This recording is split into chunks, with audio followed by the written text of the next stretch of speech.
చాలామంది ఏమనుకుంటున్నారు, ఎందుకయ్యా ఈ సోదంతా కరెక్ట్గా 5 క్వశ్చన్ చెప్పు, 5 దిగిపోవాలా, నేను అదే చదువుతా, అదే రాస్తా, నేను ఐఏఎస్ అయిపోతా. History means lot of information, battles, Kings, dynasties. Wherever I go, people are asking this question. Sir, how to remember? I am reading, but I have not been able to remember. UPSC నీ ఊహకందని విధంగా ఇస్తున్న క్వశ్చన్లు అడ్డంగా నరికేస్తుంది. ఢిల్లీలో ఉన్నాము, 2.5 లక్షలు పెట్టాము fee, 2 క్వశ్చన్లు కూడా రావు. యూపీఎస్సీ నీ వల్ల నుంచి నుంచి ఏమి ఎక్స్పెక్ట్ చేస్తుందని తెలుస్తుంది. పిచ్చి పట్టిన గుంపు, బేసిక్స్ తెలియవు. నా మాట విను. Right, my dear boys, girls, I am Sinaya, your history faculty. I am asked to deal modern India. Before entering into the subject modern India, particularly for civil service, better we understand certain things. Number one, what the history you people are under impression is not the same UPSC's perspective. In sense, generally you are under the impression that history means lot of information, battles, kings, dynasties, who defeated whom, which battle happened in which year. This is what is your impression. But my dear, you are totally wrong. UPSC will not ask you questions, 100%. Will not ask you questions on battles, wars, wars, kings and dynasties. So if you are still under the impression that which battle happened in which year, who defeated whom, kindly drive it away from your mind. You will not ask, you will not get questions on that. History for UPSC is more conceptual. Whether you have understood the concept or not, that is what they are very particular about.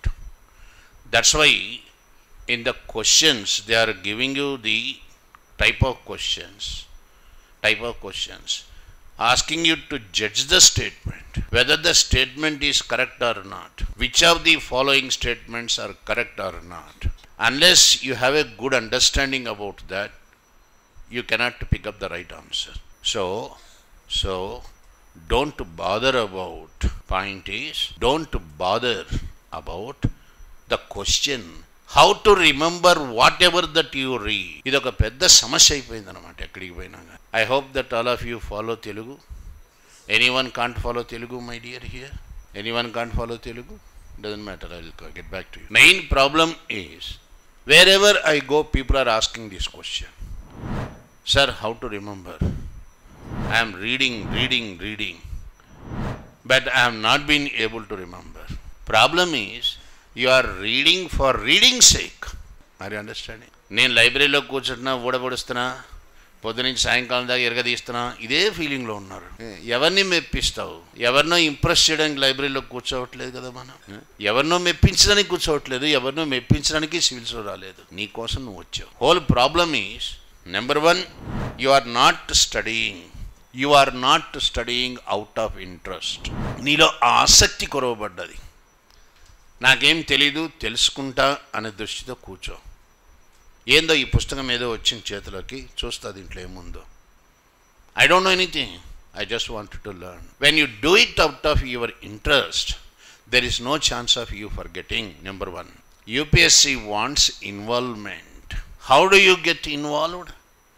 When you find something interesting, then you are involved. You may excuse me if I give you one example. When you write a letter to your girlfriend, చాలా involve అవుతావు letter రాసేటప్పుడు. ఎందుకంటే మేము చేసాం కాబట్టి ఇట్టన్నీ కూడా. We're not exceptions. అర్థమైంది కదా? We're not exceptions. We're all done it all that. We have come all the way from our university days.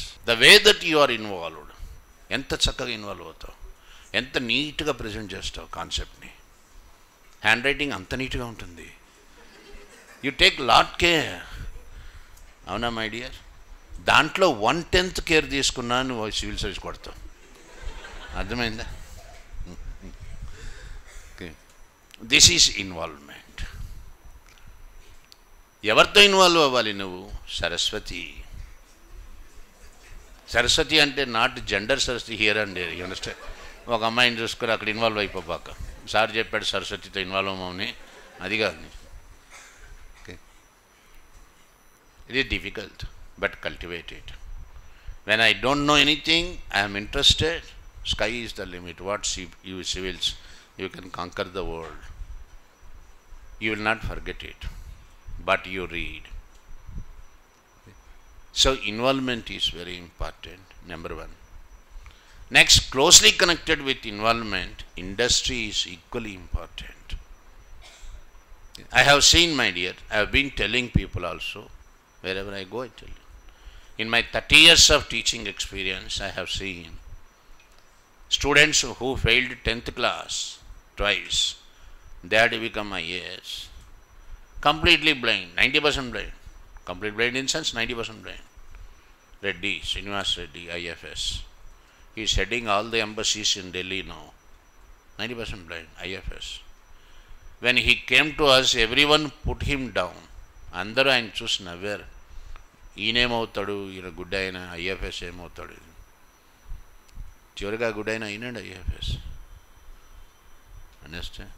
Street గుండా ఆయన ఒక రోజు పొద్దున వచ్చి చెప్పాడు, దరిద్రం అయిపోయింది సార్, బతుకు బాగలేదు, ఏం బాగలేదు, I want to prove myself, సివిల్స్కి వెళ్ళమంటారా? ఇదొక్కటి చాలు, వెళ్ళు బాబు అని. Is IPS. నా కళ్ళ ముందు జరిగినవి. మిరకిల్స్ అంటే ఎక్కడో జరగవు, మన మధ్యలో జరుగుతాయి. For you to get in to civil service, what is important is the will to make it is important. When the will to make it is there, all other things are secondary. ఎట్లన్నా సాధించాలని తపన ఉన్నదనుకోండి, అన్నీ ఒకదాని తర్వాత ఒకటి వచ్చేస్తాయి నీ దారిలోకి.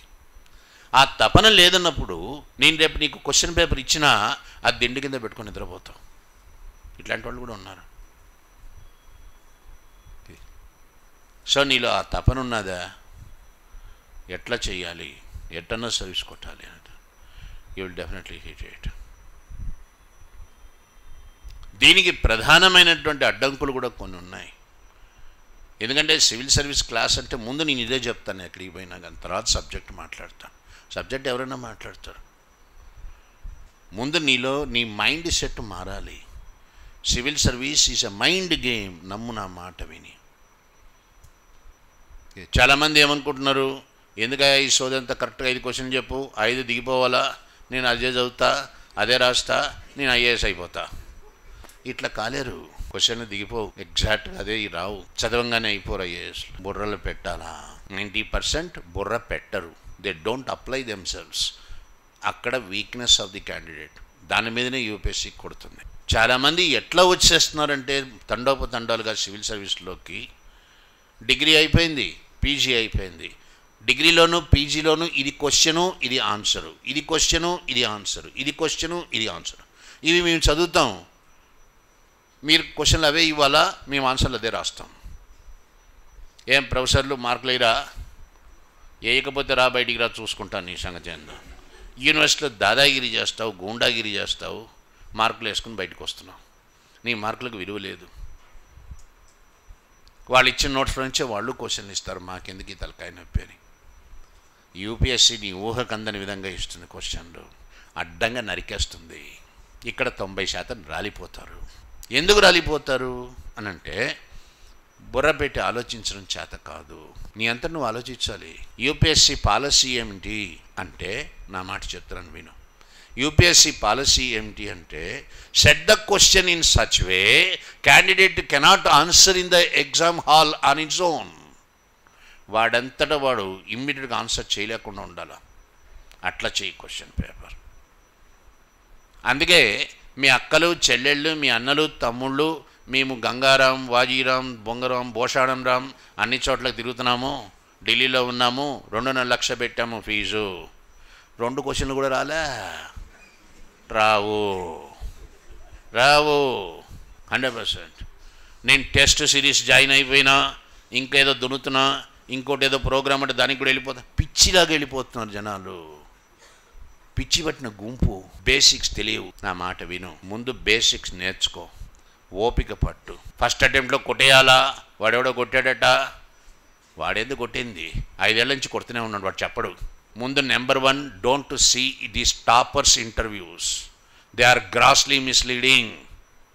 ఈ మాట నేను ఢిల్లీ అన్నానని నా మీద అటాక్ కూడా వచ్చారు. I know these toppers. వీళ్ళు ఇంటర్మీడియట్ దగ్గర నుంచి ప్రిపరేషన్ స్టార్ట్ చేశారు. ఆ మాట చెప్పరు వాళ్ళు. ఫస్ట్ అటెంప్ట్లో కొట్టారు. ఎప్పుడు స్టార్ట్ చేసావు నీ ప్రిపరేషను? ప్లస్ ఏ కోచింగ్ సెంటర్ పోలేదా నువ్వు? అన్ని కోచింగ్ సెంటర్లకు పోయినాడు వీడు, చెప్పడు. నేను స్వయంగా కష్టపడి ఫస్ట్ అటెంప్ట్లోనే కొట్టా. నేను ఎవరి దగ్గర కోచింగ్ తీసుకోలే. తప్పుడు సమాచారం ఇస్తాడు వీడు. ఎందుకంటే ఆయన చాలా మహా మేధావి అని చూపించుకోవాలి ఆయన తపన. Toppers are grossly misleading. Please don't follow toppers. Don't go by any website. Don't trust any coaching centre. ఏ కోచింగ్ సెంటర్ కూడా సివిల్స్ ఫీల్డ్లో ఏ కోచింగ్ సెంటర్ కూడా, నేను ఈ మాట అంటానని వాళ్ళు బాధపడతారు, కానీ నువ్వు ముఖ్యం నాకు. మనందరం మిడిల్ క్లాస్ వాళ్ళమే, లోయర్ క్లాస్ మిడిల్ క్లాస్ నుంచి వచ్చిన వాళ్ళం. కాబట్టి ఏ కోచింగ్ సెంటర్ కూడా న్యాయం చేయదు. చెప్పుకుంటారు వీళ్ళందరూ మా వాళ్ళు అని. వాళ్ళ సక్సెస్కి కారణం వాళ్ళే. రేపు నువ్వు సక్సెస్ అయినావు అనుకో, నీ సక్సెస్ కారణం నువ్వే, ఇంకెవరో కాదు. కాబట్టి కళ్ళు బాగా విప్పరించుకొని, చెవులు విప్పరించుకొని విను, చూడు, వాస్తవాన్ని అర్థం చేసుకో. కోచింగ్ సెంటర్లో చేరా, సార్ వస్తాడు, నోట్స్ ఇస్తాడు, దాంట్లో నుంచి దిగిపోతే ఇదంతా నాన్ సెన్స్. ఏమీ దిగదు. అర్థమైందా? నువ్వే ఆలోచించాలి సమాధానం ఎట్లా రాయాలా అని. సార్ ఇంత కష్టమైతే మరి ఎట్లాగా? కష్టం కాదు, పద్ధతి చెప్తున్నా విను. Kindly go through past question papers. ఎవరు చేయట్లే పని. గత ప్రశ్నాపత్రాలు, వీటిని బాగా చూడాలి, మదించాలి. దానివల్ల 2 ప్రయోజనాలు ఉంటాయి, మంచి ప్రయోజనాలు. ఒకటి, యూపీఎస్సీ నీ వల్ల నుంచి నుంచి ఏమి ఎక్స్పెక్ట్ చేస్తుందని తెలుస్తుంది నీకు. అంటే వాళ్ళ యొక్క నాడి పట్టుకోగలుగుతావు నువ్వు. యూపీఎస్సీ చెయ్యి దాచిస్తోంది, నా నాడి ఇదిరా పట్టుకో అంటున్నది. నువ్వు ఇది పట్టుకోకుండా పైనుంచి కిందకు చూస్తున్నావు యూపీఎస్సీని. నాడి పట్టుకో.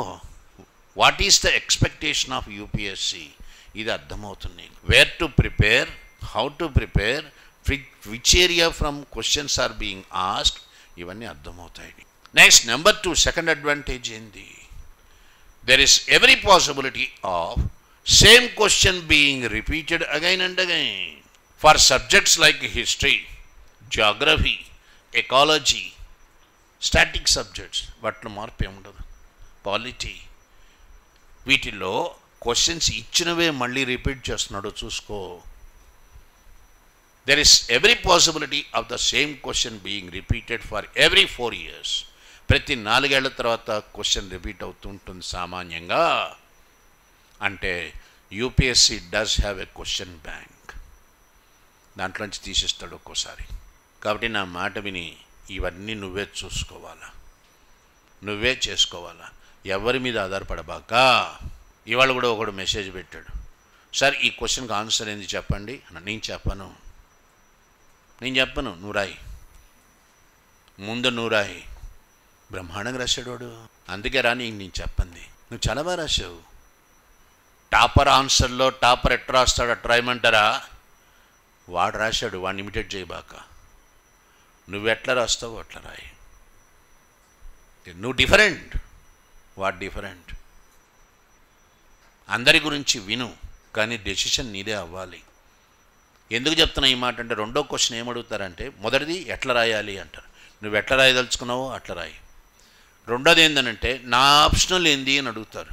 నీ ఆప్షనల్ ఏందో ఎవరికి తెలుసు? నువ్వే నిర్ణయించుకోవాలి. టాపర్ ఆప్షనల్ పబ్బాడట, నన్ను వెళ్ళమంటారా? పబ్బాడు దొబ్బాడు కదా, అర్థమైందా? ఎవరు వెళ్ళారు? వాడి ఆప్షన్ అది, నీ ఆప్షన్ కాదు. పులిని చూసి నక్క వాతలు పెట్టుకోకూడదు. నేను నక్కే, వాడు పులే. నేను పులి అవ్వాలా అంటే వాడి స్థాయికి వెళ్ళాలా. అందుకు నా సబ్జెక్ట్ ఏందో నాకే తెలియాలి. The subject that attracts me, the subject which has coaching material, the subject which has a good teacher. These are the 3 criterias for your optional. Don't listen to your friends. Next number 3, you be independent, you be all alone. ఫ్రెండ్స్తో మాట్లాడు, కానీ వాళ్ళ నిర్ణయాలు నీ నిర్ణయాలు కాకూడదు. Don't ever trust anyone in the civils coaching programme. ఎవరిని నమ్మబాకు, ఎందుకంటే ఎవడు పరిపూర్ణుడు కాదు ఇక్కడ. పైగా నిన్ను మిస్లీడ్ చేస్తారు చాలామంది. అశోక్ నగర్ ఇది చాలా భయంకరమైన ప్రదేశం. ఈ అశోక్ నగర్ సాయంకాలం అవ్వగానే ఇక్కడ మీటింగులు జరుగుతుంటాయి. టీ షాపుల్లో అంతా కూర్చొని టీ తాగుతూ కామెంట్లు పాస్ చేస్తూ ఉంటారు. నువ్వు అది చదివావా, ఇది చదివావా, నువ్వు చదివావా, ఇది చదవకపోతే అది చదువు. గడ్డాలు మీసాలు పెంచుకొని భయంకరంగా కళ్ళద్దాలు పెట్టుకుని ఉండే బ్యాచ్ ఒకటి ఉంటుంది. వీళ్ళు చాలా ప్రమాదకరమైన వ్యక్తులు. వాళ్ళు నీకు చెప్తూ ఉంటారు, డేవిడ్ థామ్సన్ చదివావా, ఎరిక్ స్టాక్స్ చదివావా, బర్న్స్ అండ్ బర్న్స్ నువ్వు చదివావరా. ఎందుకు మాట్లాడతావు? పచ్చి బూతులు వస్తాయి నాకైతే నిజంగా. వీళ్ళ ప్రజ్ఞ చూపించుకోవడానికి మాట్లాడతారు వీళ్ళు. అర్థమైందా? వాళ్ళు నిన్ను కన్ఫ్యూజ్ చేస్తారు. నువ్వు ఇవన్నీ పట్టించుకోబాక. ఏమైనా డౌట్ ఉంటే టీచర్ని అడుగు. వెబ్సైట్లు చూడబాక, స్టూడెంట్స్తో, టీచర్స్, నీ కొలీగ్స్తో మాట్లాడాక టాపర్స్ ఇంటర్వ్యూస్ చూడబాక. నా మాటను అంతే.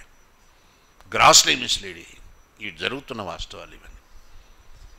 కోచింగ్ సెంటర్ ఎందుకు అంటే నీకు తెలియని బేసిక్స్ తెలుసుకోవడానికి. Coaching it self is not the end by it self. Coaching is not everything. నీ అంతటి నువ్వు చాలా చేయాలి వర్క్. చెప్పాను, గత ప్రశ్నాపత్రాలు చూడాలి. నెక్స్ట్, చదివిందంతా గుర్తుపెట్టుకోవాలని ప్రయత్నం చేయబాక. Don't ever make an attempt to remember whatever that you read. చాలా అప్సెస్ అయిపోతున్నారు పిల్లలు, డిసప్పాయింట్ అయిపోతున్నారు. సార్ ఎంత చదివినా గుర్తుండట్లేదు. ఇదే ప్రాబ్లం. నిన్ను గుర్తు పెట్టుకోమని ఎవరన్నారు? ఎవరు అడిగారు? యూపీఎస్సీ అడిగిందా గుర్తుపెట్టుకో అబ్బాయి అని? ఎందుకు ఏడుస్తున్నావు? గుర్తుండట్లేదు సార్, గుర్తుండట్లేదు. బాధ నాకు అర్థమైంది. మీరు చాలా సీరియస్గా ఉన్నారు సివిల్ సర్వీస్ ఎట్లన్నా కొట్టాలని. ఇది ఇగ్నోరెన్స్ వల్ల వస్తుంది ఈ బాధ. UPSC is not expecting you to remember everything that you read my dear. UPSC is expecting you to understand the concept. నువ్వు చదువుతున్నది బాగా అర్థం చేసుకో. సంతోషంగా చదువు, సంతోషంగా అర్థం చేసుకో. వదిలేయి, ఆలోచించు. ఇదే చెప్తుంది యూపీఎస్సీ. ఏం చదివావో దాని గురించి ఆలోచించరా. అన్నీ గుర్తుపెట్టుకోవాలంటే అయ్యే పని కాదు నాయనా. ఇది 30 ఏళ్ళ నుంచి చెప్తున్నా నేను. నాకున్నాయా గుర్తు? అన్నీ లేవు నాకు. ఎవరి వల్ల కాదు. అందుకే యూపీఎస్సీ మల్టిపుల్ చాయిస్ క్వశ్చన్స్ ఇచ్చింది. అర్థమైందా? ఏమంటుంది? ఏబిసిడీల్లో సమాధానాలు ఏంది చెప్పు బాబు అంటోంది. అంతేగాని యూపీఎస్సీ నిజంగా నీ మెమరీ టెస్ట్ చేయాలనుకుంటే ఫిల్ ఇన్ ద బ్లాంక్స్ ఇచ్చేస్తుంది. రాయ్, చచ్చి కూర్చుంటాం అక్కడికి పోయి. అర్థమైందా? ఫిల్ ఇన్ ద బ్లాంక్స్ ఇవ్వట్లే కదా. UPSC is giving multiple choice questions. అక్కడే ఉంది ఆన్సరు. ఆ ఏబిసిడీల్లోనే ఉంది. కొంచెం బుర్ర ఉపయోగించు. చదువుతుండగానే నీ కళ్ళు గ్రహించేస్తాయి. నీ మెదడు చాలా షార్ప్గా రియాక్ట్ అవుతుంది. బాబు ఇది ఎక్కడో వచ్చింది, నీకు చదివావు నువ్వు. కతాజ్ అన్నాడు. ఇదేందో పోర్చుగీస్ వాళ్ళ పదం ఇది. అర్థమైందా? ఇది మనం చదివాము. కతాజ్ ఖచ్చితంగా డచ్ కాదు, ఇంగ్లీష్ వాడిది కాదు. నువ్వు నిర్ణయించే స్థాయిలో ఉంటావు. అక్కడికి దాకా రా, అదే వాడు చెప్తోంది. డిసైడ్ చెయ్యి అని అడుగుతున్నాడు. అంతేగాని సిఆర్డిఎజడ్ గుర్తుపెట్టుకో అని వాడు అడగట్లా. ఎవరి వల్ల కాదు అది. పదనెక్కీల్ కణక్కళ్ళు అన్నాడు. వారు నాయన ఇదేంది, ఇది అరమోడి పదం, ఇది ముమ్మాడికి అరమోడే మాట్లాడతారు ఇట్లాంటి పదాలు. ఓకే, చూడగానే అర్థమైపోతుంది సంగమ సాహిత్యంలో ఎక్కడో తగిలింది ఇది. ఈ పదం ఇంకెవరు మాట్లాడరు, అరమోళ్ళదే, తమిళియన్స్దే. చూడగానే అర్థమైపోతుంది. నువ్వు ఆ స్టేజ్కి రా. అంతేగాని పదనెక్కీల్ కణక్కలు అని గుర్తుపెట్టుకొని నాకు గుర్తుండట్లేదే అని మళ్ళీ ఏడిస్తే ఏం లాభం చెప్పు, గుర్తుండట్లేదని. ఆ ప్రయత్నం చేయబాకండి. అర్థం చేసుకోండి. జడ్జి చేసే స్థాయికి రండి. సెంటెన్స్ని జడ్జి చేసే స్థాయికి రండి. అంతే. నెక్స్ట్ నెంబర్ 3, యూపీఎస్సీ రిజల్ట్ మీద కూడా దృష్టి పెట్టబాకండి. చాలామంది భయంతో వణికిపోతున్నారు, బాధతో భయపడుతున్నారు, రాత్రులు నిద్రపోకుండా కూడా చదువుతున్నారు. సార్ యూపీఎస్సీ రాకపోతే ఏంది నా పరిస్థితి? ఏమవుతుంది? ప్రపంచమేమి ఎండ్ అయిపోదు కదా, ప్రళయం వస్తుందా నీకు యూపీఎస్సీ రాకపోతే? UPSC is not everything about life. Life is more important then UPSC. నీ వంతు నీ బాధ్యత చెయ్యి 100%. ఒక పద్ధతి ఉన్నది, ప్రణాళిక సార్ చెప్పాడు, ఈ విధంగా చదవమన్నాడు, ఇట్లా చేయమన్నాడు, ఈ ప్రకారం నేను వెళ్తున్నాను అంతే. I'm not interested in the result.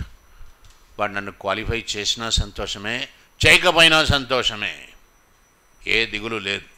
ఎందుకు దిగులు లేదు? నేను 100% ఇచ్చాను, నా ఎఫర్ట్ పెట్టా. మా బాబు ఉన్నాడు, వాడు అన్నాడు నాన్న 95 వచ్చింది, 97 రాకపోతే క్వాలిఫికేషన్ కాదు మనము. పర్వాలేదు బాబు, నీ ప్రయత్నం నువ్వు చేసావు, వదిలేయి, సంతోషంగా ఉండు.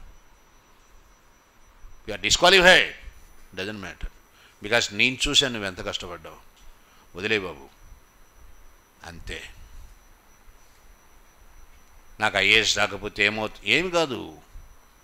ఐపీఎస్లో సర్వీస్లో ఉన్నవాళ్ళు చాలామంది ఇదే క్వశ్చన్ అడిగారు నన్ను సర్వీస్లో రాకముందు, ఎట్లా సార్ రాకపోతే? ఏమవుతుంది తండ్రి, ఏం కాదు, ధైర్యంగా ఉండు, నీ ప్రయత్నం నువ్వు చేయి అంతే. ఇది ఎందుకు చెప్తున్నానంటే చాలా బాధాకరమైనటువంటి విషయము. ఓకే, ఈ టెన్షన్ బుర్ర నిండా పెట్టేసుకుంటున్నారు ముందు, భయము, ఆందోళన. That fear is gripping your mind, not allowing you to concentrate my dear. First you remove this fear. I'm not interested in civil service, I'm interested to learn only. నేర్చుకుంటాను. Before joining the coaching program I don't know anything. Now I'm learning everything, I'm very happy, that's it. ఇది ఎప్పుడైతే వస్తుందో you can conquer the world, not civil service. I wanted to learn. నాకేం తెలియదండి, క్లాస్కి రావడం చాలా సంతోషంగా వస్తా, ఏదో తెలుసుకోవడానికి వస్తున్నాను క్లాస్కి. చదవడం కూడా సంతోషం చదువుతా, ఏమో ఉంది కొత్తది ఏందో ఉంది దీంట్లో చదువుతాను. నెక్స్ట్ అప్పుడు నీకు భయం పోతుంది, ఇంట్రెస్ట్ ఉంటుంది. నేను ఐఏఎస్ ఆశించట్లే, I don't want to, I want to give my best అంతే. దానికి ఏం చేయాలో చెప్పండి, చేస్తాను. వస్తే వస్తుంది, లేకపోతే లేదు. అప్పుడు సగానికి సగం భయం పోతుంది ఈ మనసులో నుంచి. లేకపోతే కొంతమంది పిల్లలు వింటుంటే నాకు చాలా బాధ వేసింది కూడా. మావాడే చాలా అందగాడు, వాడు తన ఏజ్ కాశ్మీరీ పిల్లవాడు, 6 feet టాల్, చాలా handsome fellow, very handsome fellow. 3 సార్లు ఇంటర్వ్యూకి పోయినాడు పిచ్చోడు, సర్వీస్ రాలే, హీ కమిటెడ్ సూసైడ్. ఎంతో బాధాకరమైన విషయం ఇది. అంత అందగాడు, తల్లిదండ్రి ఎంత బాధపడుతున్నారు. మీ పట్ల మాకు ఉండాల్సిన వైఖరి ఏంటంటే మా పిల్లలు బాగుండాలి. మా పిల్లలంటే నా పిల్లలే కదా, మీరందరూ కూడా. మీరు కష్టపడి చదవండి, 100% ఇవ్వండి, అంతేగాని జీవితమే ఇది అయిపోయినట్టుగా మాత్రం ఫీల్ అయిపోబాకండి. అర్థమైందా? మీరు చదివేది సంతోషంగా చదవాలి, కష్టపడుతూ ఇబ్బంది పడుతూ చదవకూడదు. సంతోషంగా ఉన్నారంటే కష్టపడి చదువుతారు, ఇష్టం కొద్ది చేయాలి, కష్టం కొద్ది చేయబాకండి, సక్సెస్ వస్తుంది. రైట్, ఇవన్నీ నేను ముందు నీకు చెప్పాలనుకున్నాను, చెప్తున్నాను. నీ అంతటా నువ్వు చాలా చేసుకోవాలనేటువంటిది ముఖ్యమైన విషయం. పాత ప్రశ్నాపత్రాలన్నీ చూడు, ఆల్ ఓల్డ్ క్వశ్చన్ పేపర్స్ చూడండి, నీ అంతటా నువ్వు రాయి, టీచర్కి చూపించు, ఎవాల్యుయేట్ చేయించుకోండి. ఇవేమీ లేకుండా ఉట్టిగా క్లాస్లో కూర్చుంటామా, కరెక్ట్గా సోది చెప్పాకు, 5 పాయింట్లే చెప్పు, 5 దిగిపోతాయా, లేకపోతే నువ్వెందుకు ఇటు అనబాకండి. ఇండియాలో ఎవరు క్వశ్చన్ పేపర్లు ఏ కోచింగ్ సెంటర్ నుంచి రావు, నేను చెప్తున్నా విను. ఎందుకంటే యూపీఎస్సీ విధానమే అది. ఎవరి మెటీరియల్ ఎక్కువ చూస్తున్నారో దాని నుంచి ఇవ్వడు యూపీఎస్సీ. వాళ్ళకి వాళ్ళ విషనరీ ఉంది, అర్థమైందా? ఇవన్నీ వాస్తవాలు. కాబట్టి ఎవరి మీద డిపెండ్ అవ్వక నీ ప్రయత్నం నువ్వు చేసుకో. అర్థమైందా నేను చెప్పింది ఏందో? Are you clear my dear? Yes. వీటికి అడ్డంకుల్లో నెంబర్ 1 ముందు ఈ సెల్ ఫోన్ ఇసిరిపారేయి. ఓకే, నీకు ప్రధాన శత్రువులు 3. ఒకటి సెల్ ఫోన్, మొదటి శత్రువు. పని ఉన్నా పని లేకపోయినా ఇష్టం వచ్చినట్టు టైం వేస్ట్ చేసుకుంటూ మాట్లాడాక. పెద్ద యువతకు శాపం ఏంటంటే సెల్ ఫోనే శాపం. అష్టదరిద్రాల్లో నెంబర్ 1 దరిద్రం ఇది. నల్లదయ్యం అంటారు దీన్ని, బ్లాక్ గోస్ట్. ఇది నిన్ను పట్టుకొని పీడిచ్చేస్తుందన్నమాట. నేను దయచేసి ఇది 3 రోజులు 4 రోజులు ఆపేయండి. అప్పుడు నీకు పునర్జన్మ వచ్చినంత హ్యాపీగా ఉంటుంది. మొహంలో కళాకాంతి వస్తుంది. సెల్ ఫోన్ ఉండబట్టే మొహంలో కళాకాంతి లేకుండా పోయింది. దరిద్రం కొద్ది మాట్లాడి మాట్లాడి విసుగు పుట్టిపోయింది. Time waste, terrible waste. Movies, ఏ మూవీ కూడా నిన్ను ప్రేరేపించే మూవీ కాదు, ఉత్తేజపరిచే మూవీ కాదు. ఫ్రెండ్షిప్ కూడా ఎవరు లేరు, వదిలేయి. నీ ప్రపంచం నీది వేరు, నువ్వు నీ పుస్తకాలు నీ లోకం వేరు. ఇట్లా ఉన్నవాళ్ళు చాలామందిని చూశాను నేను. సర్వీసులు కొట్టారు.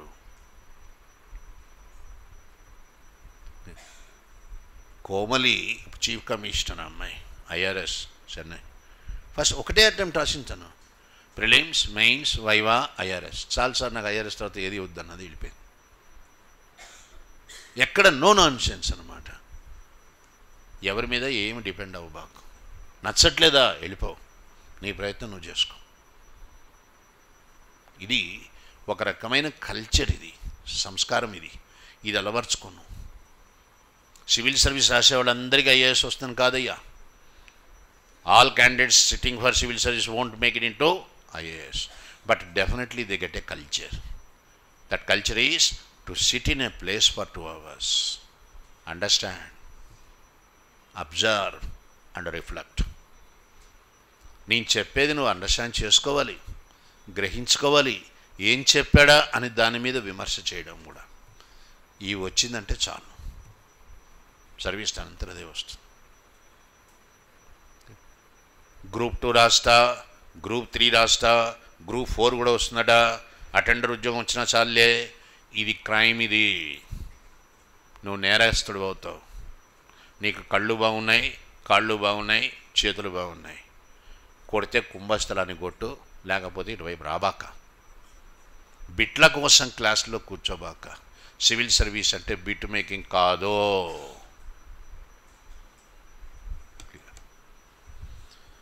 ఇవి నేను ముందు నీకు ప్రస్తావించదలుచుకున్నాను.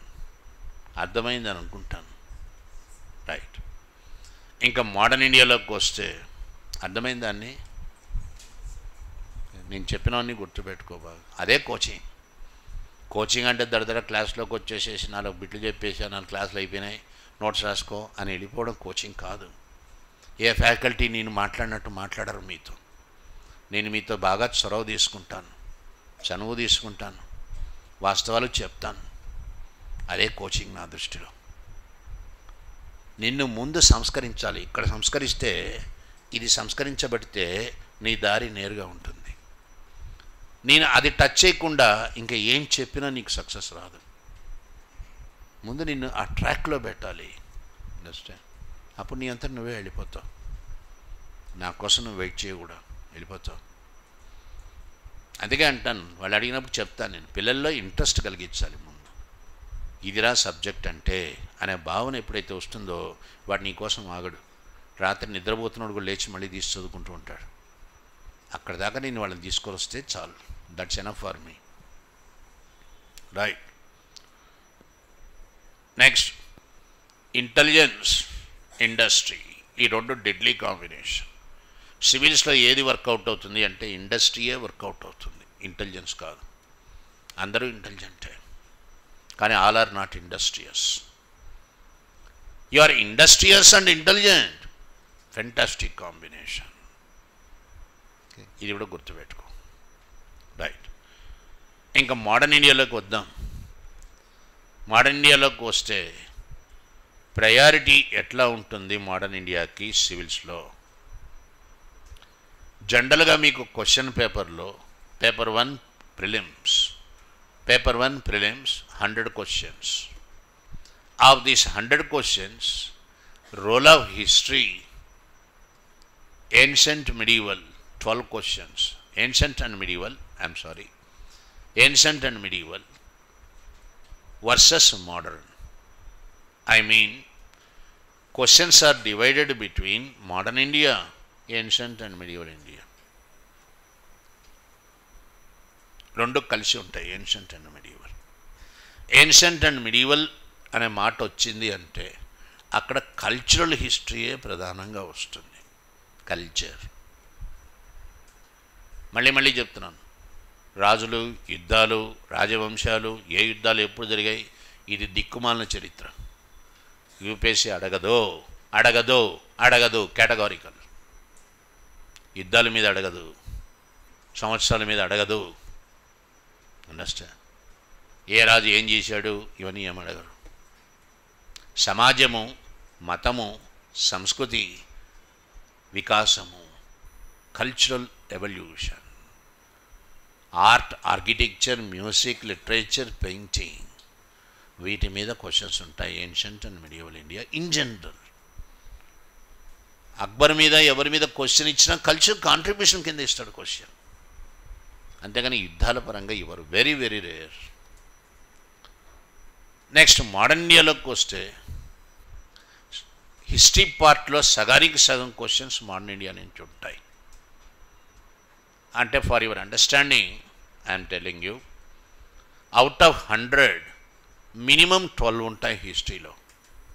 మ్యాక్సిమం 21 కూడా వెళ్ళాడు ఒక టైంలో. Minimum 12, maximum 21.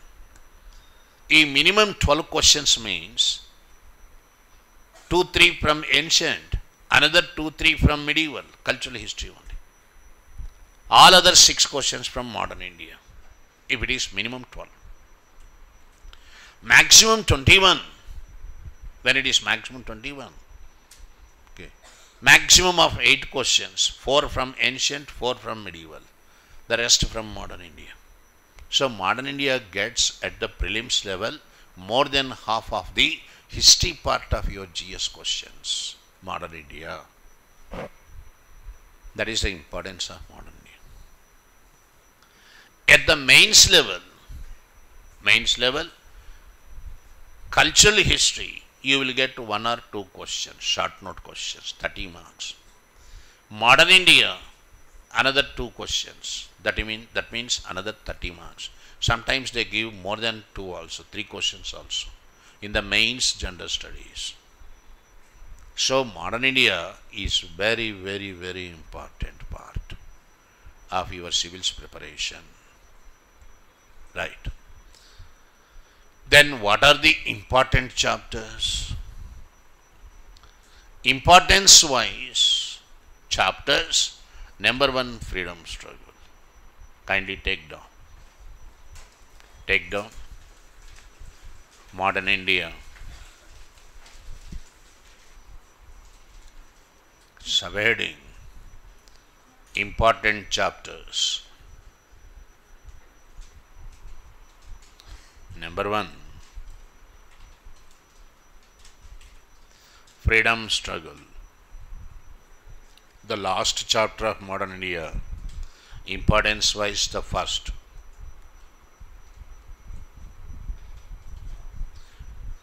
First important chapter, freedom struggle. I am giving chapters importance wise, priority wise. First important chapter, freedom struggle. Number 1. Number 2, second important chapter, constitutional developments. Rajyanga samskaranalu, constitutional developments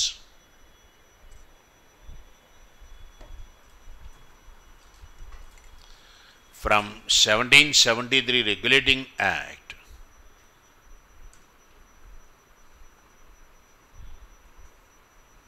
from 1773 Regulating Act to 1935 Government of India Act.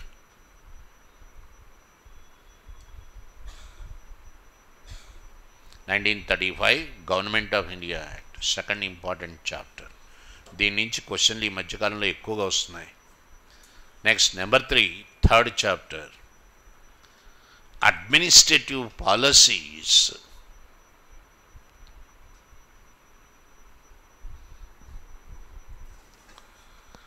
Administrative policies of the British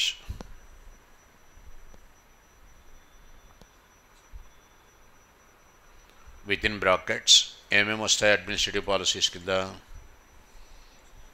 number 1 revenue policies,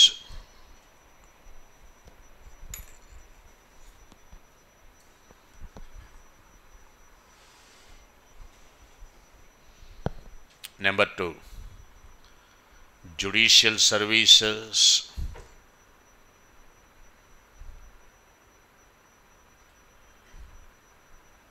number 3 education policy,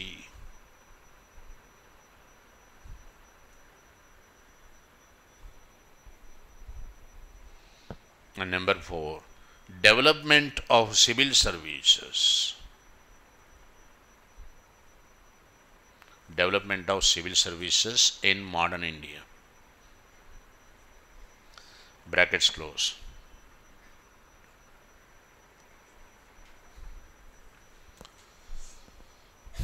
Next chapter.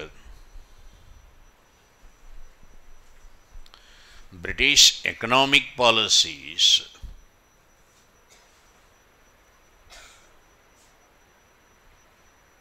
British economic policies and their impact. IMPSCT. ఆర్థిక విధానాలు వాటి ప్రభావము, impact.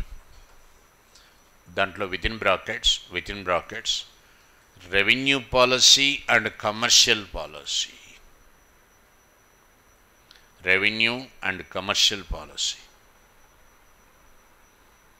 Brackets close.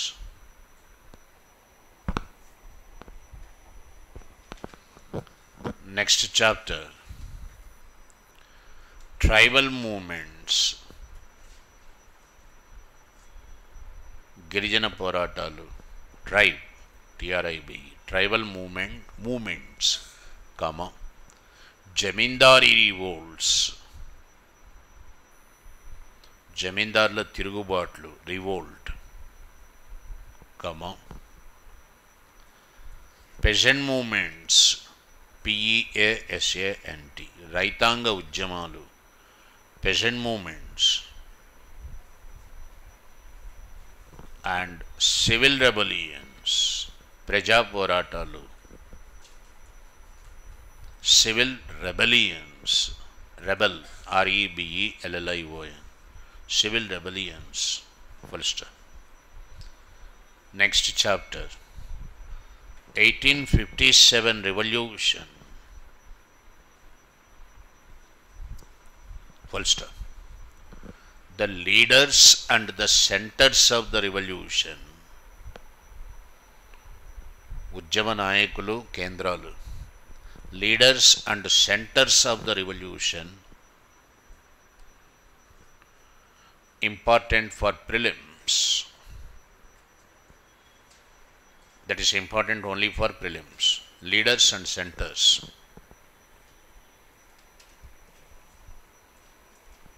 Full stop. Nature and character of 1857 revolt. Nature, స్వభావము, and character. Nature and character of 1857 revolt. దాని స్వరూపం ఏంది, దాని స్వభావం ఏంది. ఇంపార్టెంట్ ఫర్ మెయిన్స్లో క్వశ్చన్స్ ఇస్తే దాని మీదనే ఇస్తాడు. దేని మీద ఇస్తాడు? Nature and character of 1857 revolt, 1857. Next chapter British imperialism. British imperialism, సామ్రాజ్యవాదం అంట. British imperialism within brackets conquest of Bengal, conquest, CONQUEST, Bengal ఆక్రమణ. Conquest of Bengal, BEMGAL, Mysore. comma, Anglo-Maratha Wars, ANGLO, Anglo-Maratha, MARATHA, Anglo-Maratha Wars and Anglo-Sikh Wars, Anglo-Sikh, SIKH, Sikh Wars, brackets close. Next chapter, reform movements, సంస్కరణవాద ఉద్యమాలు, reform, REFORM, reform movements of 19th century, reform movements of 19th century. Number 1, Brahmo Samaj, Brahma Samajam. Number 2, Arya Samaj.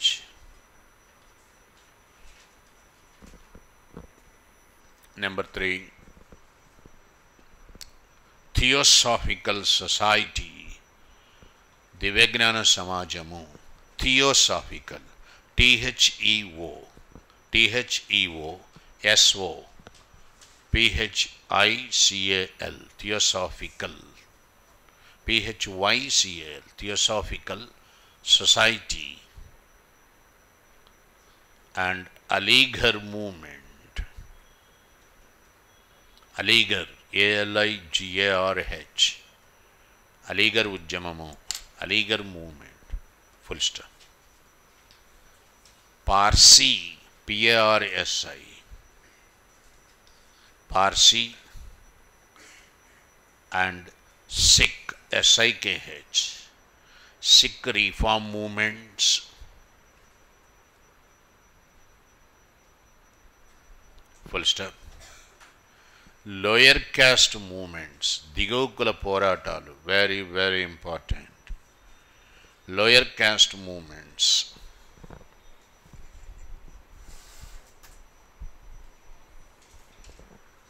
full stop. Next chapter, advent of Europeans, ADVENT, advent అంటే రాక, ఐరోపా వాసుల రాక, advent of Europeans, right. ఇది నేను priority వైజ్గా arrange చేసినటువంటి విధానం. టాప్ ప్రయారిటీ మనకు modern India starts with advent of Europeans, but importance wise that is the last. Modern India ends with freedom struggle, but that is the first. ఎందుకంటే ఆ syllabus frame చేసిన తీరు కూడా ఏమంటున్నాడు, with special emphasis on freedom struggle అంటాడు. అందుకని freedom struggle is very important for us, right. మరి ఏమి పుస్తకాలు చదవాలి, what books to be studied? ఎక్కువ చదవబాక, మళ్ళీ చెప్తున్నాను, యూపీఎస్సీ డజంట్ వాంట్ ఇంటలెక్చువల్స్. చాలామంది ఇది అనుకుంటారు, బాగా చదవాలి అని, విస్తృతంగా చదవాలి. అంత అవసరం లేదు నీకు, అవకాశం ఇవ్వడు యూపీఎస్సీలో. కరెక్ట్గా 150 పదాల్లో సమాధానం రాయి, కింద లైన్ కొట్టేశాడు అడ్డంగా, ఇంక దాటబాక అన్నట్టుగా. ఈ 150 వర్డ్స్ లోపల ఏమి రాస్తావు నువ్వు? దానికి అంత అవసరమా? ఇరగదీసి చదవాల్సినంత అవసరం ఉందా? Understand, for every topic there are 4-5 important points are there in every topic. If you catch these 4-5 points, let him give question in whatever the way he wants, you can frame the answer. ప్రతి టాపిక్కి కీలకమైనటువంటి ఆయుపట్టు 4-5 పాయింట్లు ఉంటాయి. ఆ 5 పాయింట్లను మనం చేతిలోకి తెచ్చుకున్నామనుకోండి, వాడు question ఎట్లా ఇచ్చినా కానీ నువ్వు ఆన్సర్ రాయగలుగుతావు. అక్కడి దాకా రా చాలు, అంతకు మించి పోబాక. ఓకే, చాలామంది అంటుంటారు ఎర్త్ షేకింగ్ ఆన్సర్ ఇస్తా నేను. ఎర్త్ షేక్ చేయవాక, నువ్వు స్థిరంగా ఉండు ముందు. అర్థమైందా? యూపీఎస్సి ఏ రోజు నేను అడగట్లేదు ఎర్త్ షేకింగ్ ఆన్సర్ ఈ బాబు అని అడగట్లేదు. ఓకే, మీరు చెప్తే నమ్మరు. నేను సివిల్స్ రాసినప్పుడు కరెక్ట్గా కోటిలో 5 రూపాయలకు ఒక గైడ్ దొరికింది నాకు. అది ఎందుకు తెచ్చుకున్నా కావాలంతే. ఊరికే సైడ్ హెడ్డింగ్లు ఉన్నాయి దాంట్లో అంతే. రేపు ఎగ్జామ్ అంటే టాప్ టు బాటమ్ ఇవి చూసుకుంటే బాగుంటుంది అంతే. బుర్రలో ఆల్రెడీ ఉన్నాయి కాన్సెప్ట్స్. చాలా సింపుల్గా రాస్తాను నేను, పెద్ద పెద్ద పదాలు వాడను. నాకు తెలిసి నాకు వచ్చిన మార్కులు ఇంకెవరికి రాలేదు, చెప్పుకోకూడదు. ఇది చాలా సింపుల్గా రాస్తా, కానీ రాసేటప్పుడు బాగా ఇన్వాల్వ్ అవుతా. అర్థమైంది? మరి అన్ని మార్కులు ఎట్లా వచ్చాయి? వస్తాయి, ఇన్వాల్వ్మెంట్ ఉండాలి అంట. అందుకే అందాక ఆ పదం వాడా నేను. వాడు ఏమడిగాడు? దేశ విభజన ప్రమాదకరమని తెలుసు, ఎవరు ఎందుకు ఆపలేదు, మతతత్వ రాజకీయాలు చర్చించు అన్నాడు. నేను చెప్పా, అందరికీ తెలుసు ప్రమాదమే, కానీ ఎవరు దాన్ని నివారించాలనే ప్రయత్నం చేయలేదు. ఆ సమయము ఆ పరిస్థితికి వాళ్ళు లోబడిపోయినారు. Everyone knew partition is going to be bad, but no one could rise above the occasion. ఆ పరిస్థితికి ఎదురుడ్డే అనేటువంటి తత్వం ఎవరిలో లేకుండా పోయింది. వాళ్ళు ఆ కాలానికి తగ్గట్టుగా వెళ్ళిపోయినారు, ఆ పరిస్థితి తగ్గట్టుగా వెళ్ళిపోయినారు. అందరికీ తెలుసు ఈ విషయం.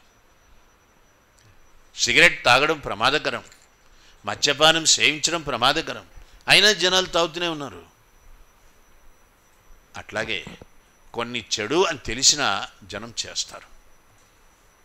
అండర్స్టాండ్? ఎందుకంటే మానవుడికి తన పైన తనకు నియంత్రణ లేదు. ఇవి జరగాలంటే జరిగిపోతాయి. ఇట్లా రాశా నేను. వాడు నాకు హయ్యెస్ట్ వేస్తాడు, చాలా మంచి మార్క్ వేస్తాడు, 60 అబోవ్ వేసాడు. ఎవడికి నాకు తెలిసినంత. ఎందుకని అంటే నువ్వు అట్లా ఇన్వాల్వ్ అయిపోయినావు కాబట్టి. అర్థమైందా? అట్లాగా నువ్వు నీ అంతటి ఇన్వాల్వ్ అవ్వడానికి ట్రై చేయి. తక్కువ చదువు, ఎక్కువ ఆలోచించు. Okay, this is what is number 1 motto. So పుస్తకాలు నేను రికమెండ్ చేస్తున్నది మీకు నెంబర్ 1 ఎన్సీఆర్టీ చెప్తున్నాను. Number 1 NCERT, right down. NCERT modern India. NCERT modern India by Bipin Chandra, class 12, 12వ తరగతి, class 12, NCERT class 12, modern India by Bipin Chandra. చాలా బాగా రాశాడు ఈ పుస్తకం. మాత్రం మిగిలింది ఆయన అంత బాగా రాయలే, ఇంత సోది ఎత్త రాసి పెట్టాడు. అర్థమైందా? India's struggle for independence. నీకు నిద్ర రాకపోతే అది కరెక్ట్గా 4వ పేజీ లోపల నిద్ర రాకపోతే నేను ఇస్తా నీకు పైసలు, నీకు ఎదురుగా. అర్థమైందా? ఏదో రాయాలి కాబట్టి రాసినట్టుగా రాశాడు. ఇది మాత్రం చక్కగా రాశాడు. మాకు కావాల్సింది 5 పాయింట్లు కావాలి. ఆ 5 చెప్పు బిపిన్ చంద్ర అంటే చాలా అద్భుతంగా చెప్తాడు.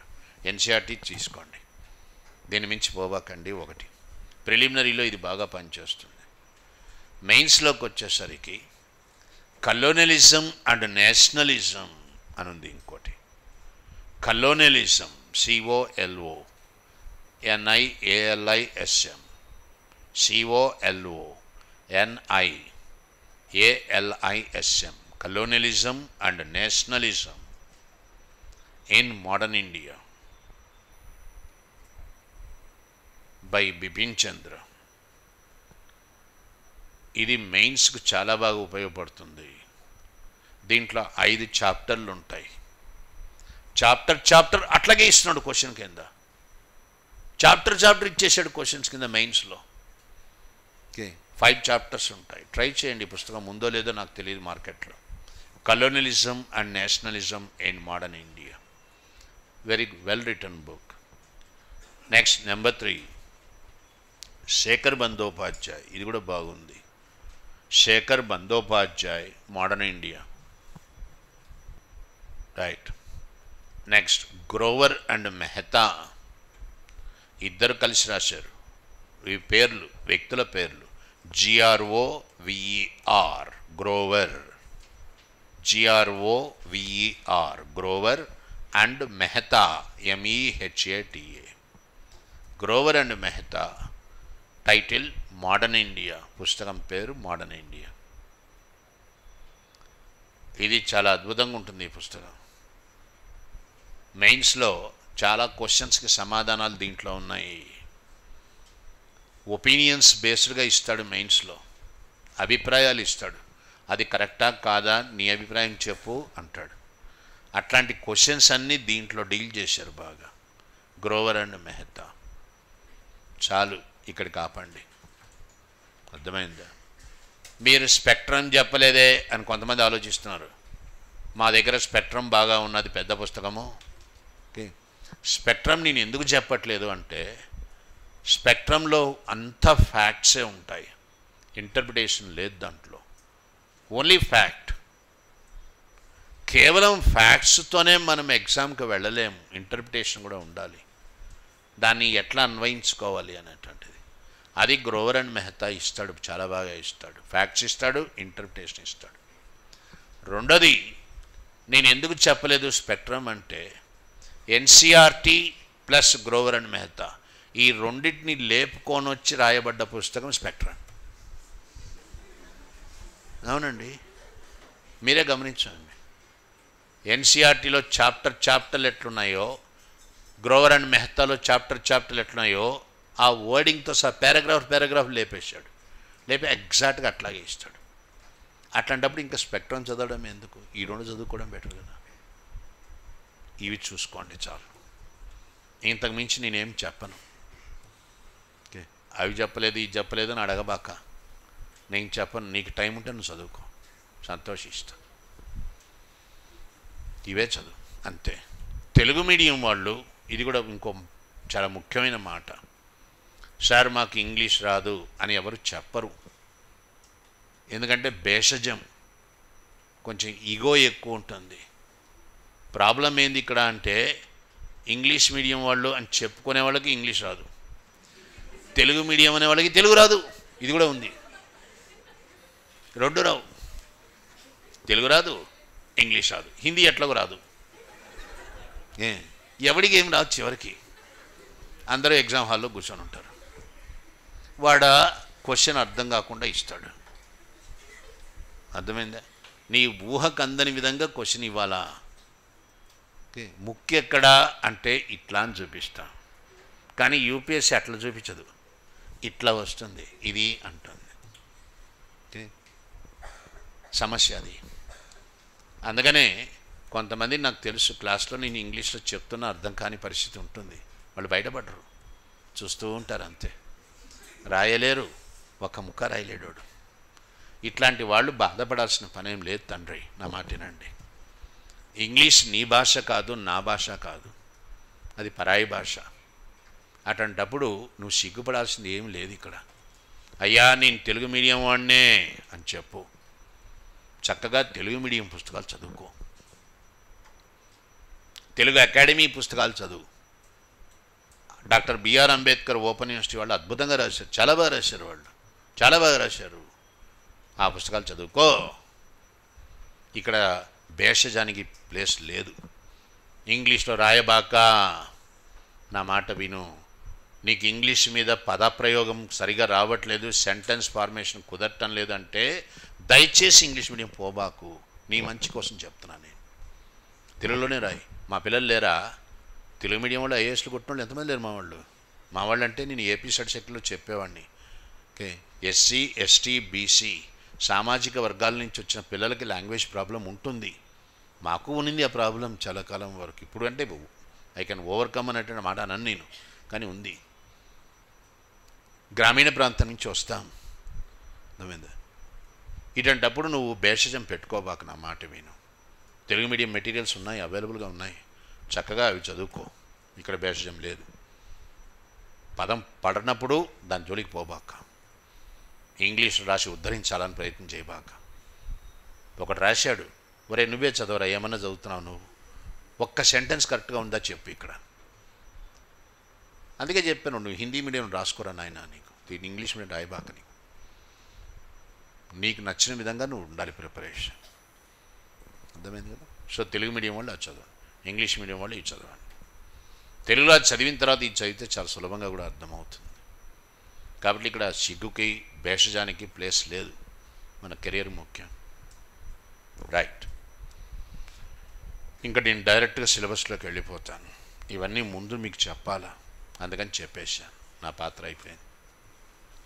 ఇంకా సిలబస్లోకి వెళ్తే ఇంకక్కడ క్లోజ్ చేసేసి మొత్తం వినండి. నేను డిక్టేషన్ ఇచ్చినప్పుడే రాసుకోండి, నేను చెప్పేటప్పుడు ఏమీ రాయబాక కామ్గా విను. ఎట్లా వినాలి అంటే క్లాస్ అయిపోయిన తర్వాత మీ ఫ్రెండ్స్ను కూర్చోబెట్టి వాళ్ళకి ఎక్స్ప్లెయిన్ చేయాలా, అట్లా విను. ఇంకా పుస్తకం నువ్వు చూడాల్సిన పని లేకుండా విను, ఏ పుస్తకం చూడాల్సిన పని లేదు, అట్లా విను. వినికిడి అట్లా ఉండాలి. First chapter of modern India first అసలు నువ్వు డిస్కస్ చేయి. What is modern about modern India? What is modern about modern India? Ancient India, ancient India, medieval India. Then why modern India is called modern India? Modern India is called modern India because of some peculiar developments. కొన్ని ఊహించని పరిణామాలు చోటు చేసుకున్నాయి. చరిత్రలో ఒక యుగాన్ని యుగము అని ఎప్పుడు అంటామంటే ఊహించని పరిణామాలు వస్తే అది ఒక యుగం అవుతుంది. When unexpected things happen, that itself is a different age. Okay. Then what were these unexpected events happened? So much so, you call it modern? ఏం జరిగాయి అంత ఊహించని పరిణామాలు, దీన్ని ఆధునిక యుగం అని అంటున్నావు. Number 1, Europeans came to India. Most powerful European nations, they all entered India. Portugal, Spain never came to India. Spain is a very powerful country. Portugal, Dutch, English, Danes and the French, వీళ్ళందరూ వరుస క్రమంలో వచ్చేసారు ఇండియాలోకి. మరి ఇదేం కొత్త కాదు కదా sir, ancient ఇండియాలో రోమన్స్ వచ్చారుగా. In ancient India, Rome, our major trade partner. మరి రోమన్స్ వచ్చారుగా, వచ్చారు, ట్రేడ్ కోసమే వచ్చారు, వెళ్ళిపోయారు. In modern India, Europeans also came for trade. But subsequently, they founded an empire of their own. Okay. When they came to India, no one expected that they would found an empire in India. వాళ్ళు ఎవరు కల్లో కూడా ఊహించలేదు, భారతదేశంలో ఒక సామ్రాజ్యాన్ని ఏర్పరచబోతున్నాం అని వాళ్ళు ఊహించలేదు. ఓకే, ముఖ్యంగా ఇంగ్లీష్ వాళ్ళు అసలు ఊహించలేదు, మిగిలిన వాళ్ళందరూ ప్రయత్నాలు చేశారు. Okay, finally English became the masters of India, they became the rulers of India. అనుకోకుండా జరిగింది పరిణామము. ప్రయత్నం చేశాడు, ఒక ప్రయత్నం చేద్దాం అని అనుకున్నాడు, కానీ చాలా లేట్గా చేశాడు, కానీ సక్సెస్ అయినారు. దిస్ ఈజ్ సంథింగ్ సెన్సేషనల్, సంచలనం ఇది. After all A merchant company which came to India for trade commerce finally became a territorial power in India. This is something phenomenal, something sensational. That's why it is modern India. Number 1, Battle of Plassey, 1757, major turning point. With that, British imperialism started. Number 2, along with British imperialism, colonialism started. You are using two words, imperialism and colonialism. Imperialism means one country threatening the other country, occupying the country. సామ్రాజ్యవాదము అంటే ఒక దేశం మరో దేశాన్ని బెదిరిస్తుంది, ఆక్రమించుకుంటుంది. ఇది సామ్రాజ్యవాదం. వలసవాదం అంటే colonialism అంట. ఆక్రమించుకోవడమే కాదు, పరిపాలన చేస్తుంది, అన్ని రంగాల్లోనూ మార్పులు తీసుకొని వస్తుంది. ఇది చాలా ప్రమాదకరమైంది వలసవాదం. బ్రిటిషోడు భారతదేశంలో తన రాజ్యాన్ని ఏర్పరచడమే కాదు, సామాజిక, ఆర్థిక, సాంస్కృతిక, మత, social, economic, cultural, religious, everywhere he brought about change. He tried to effect our own identity. మన అస్తిత్వాన్ని దెబ్బకొట్టాడు. అందుకే ఈ షర్టు నాది కాదు, ఈ ప్యాంటు నాది కాదు, this dress is not my dress, నేను మాట్లాడుతున్న భాష నాది కాదు, ఇంగ్లీష్లో మాట్లాడుతున్నాను, ఇది నాది కాదు, నా భాష కాదు, ఇది నా సంస్కృతిని కించపరిచాడు, నా మతాన్ని కించపరిచాడు, అనాగరికమైన మతము అని ముద్రించాడు. ఆ పేరుతో నన్ను క్రిస్టియానిటీలోకి మార్చాలని ప్రయత్నించాడు. నా సమాజంలోనూ మార్పులు తెచ్చాడు, నా ఆర్థిక వ్యవస్థలోనూ మార్పులు తెచ్చాడు. That effected change in my economy, my society, my culture and my religion. That was colonialism. Colonialism, వలసవాదం అంటే అది.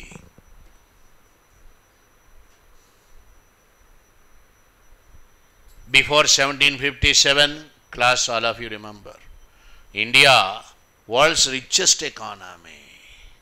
ప్రపంచంలో ఇంత ఐశ్వర్యవంతమైన దేశం ఇంకొకటి లేదు. నీకు తెలుసో లేదో మరి. World's richest economy India before 1757. Before 1757, Battle of Plassey, my dear, India's GDP, gross domestic production, was 28%. 28% of world GDP. ప్రపంచ స్థూల జాతీయోత్పత్తి అంటాం తెలుగులో మీ పదం. GDP, gross domestic production. ప్రపంచ జాతీయ ఉత్పత్తిలో, స్థూల జాతీయోత్పత్తిలో 28% ఇండియాది. అంటే 1/3 ఇండియాది.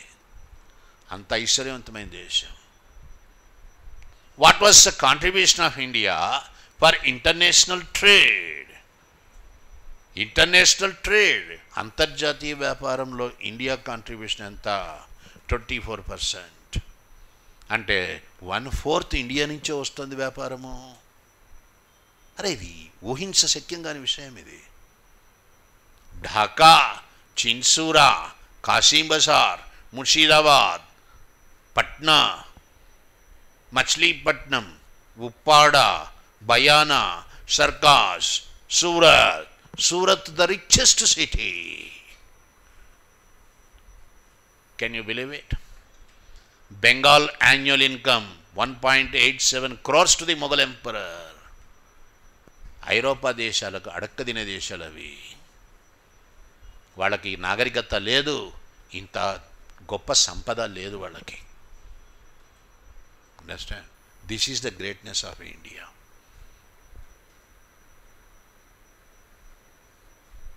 ఇట్లాంటి ఇండియా దారుణమైన దోపిడీకి గురైంది. దోపిడీ చేసింది పాశ్చాత్య సంస్కృతి. వాళ్ళని నువ్వు అభిమానించబాక. అండర్స్టాండ్? ఒక అమ్మాయి ఉత్తరం రాసింది ఇంగ్లాండ్ నుంచి ప్రైమ్ మినిస్టర్ మోడీకి. సిగ్గుపడుతున్నాను మోడీ, ఇంగ్లాండ్లో పుట్టినందుకు. మా తాత ముత్తాతలు ఇంత దారుణంగా దోపిడీ చేశారా భారతదేశాన్ని అని. ప్రపంచంలో ఏ దేశంలో జరిగినంత భయంకరమైన దోపిడీ భారతదేశంలో జరిగింది. India, the country that experienced the worst form of exploitation in the world. Okay. Atlantic exploitation, I'll give you estimation. When India got independence in 1947, our GDP was 3%. Where was 28%? within 190 years, your GDP had fallen down to 3%. World's richest economy, when India got independence, 66% of India's population below poverty line, 66%.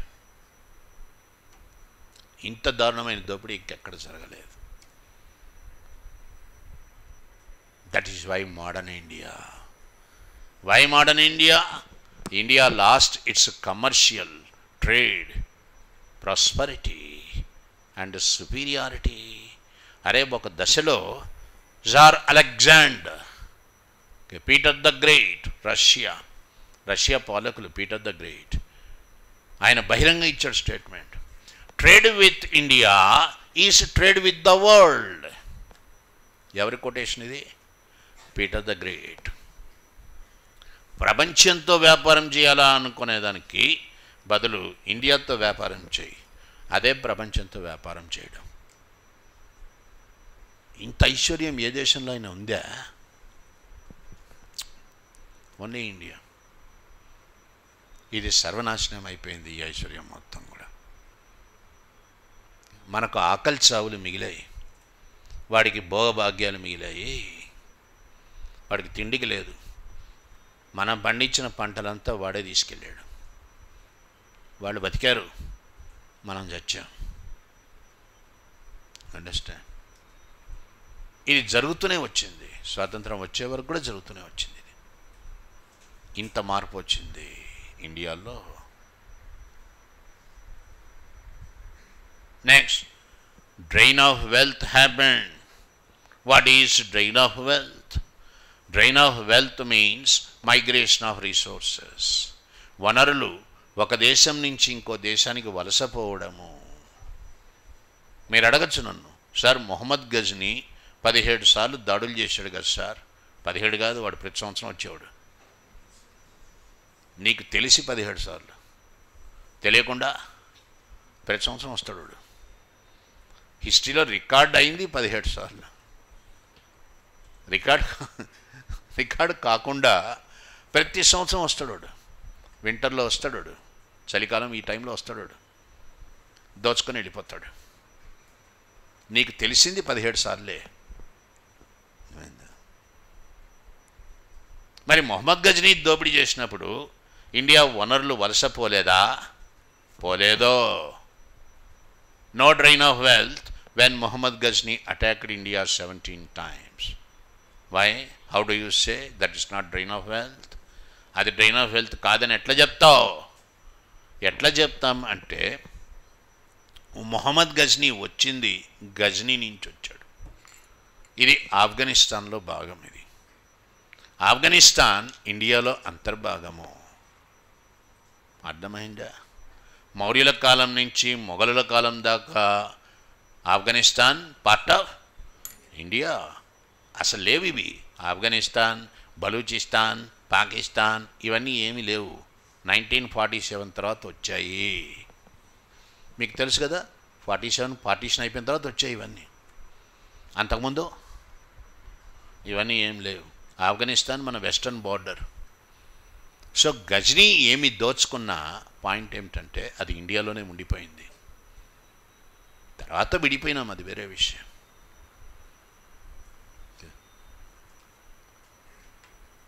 అది drain of wealth కాదు అది. But under the British, for the first time India's resources transcended not the country, continents. British వాళ్ళ హయాంలో దేశాలు కాదు ఖండాలు దాటిపోయినాయి భారతదేశ వనరులు. ఇంగ్లాండ్కి వెళ్ళిపోయినాయి. వాడు ఏమి ఖర్చు పెట్టినా ఇక్కడ ఖర్చు పెట్టడు. వాడు అంతా అక్కడే ఖర్చు పెడతాడు. ఇక్కడి నుంచి దోపిడీ చేస్తాడు, అక్కడ ఖర్చు పెడతాడు. ఇది చాలా పెక్యూలియర్గా జరిగింది. ఇది ఏన్షియంట్ ఇండియాలో ఎక్కడి నుంచి కానీ బయట నుంచి మనకు రావడమే కానీ మనది బయటకు వెళ్ళిపోవడం అనేది లేదు.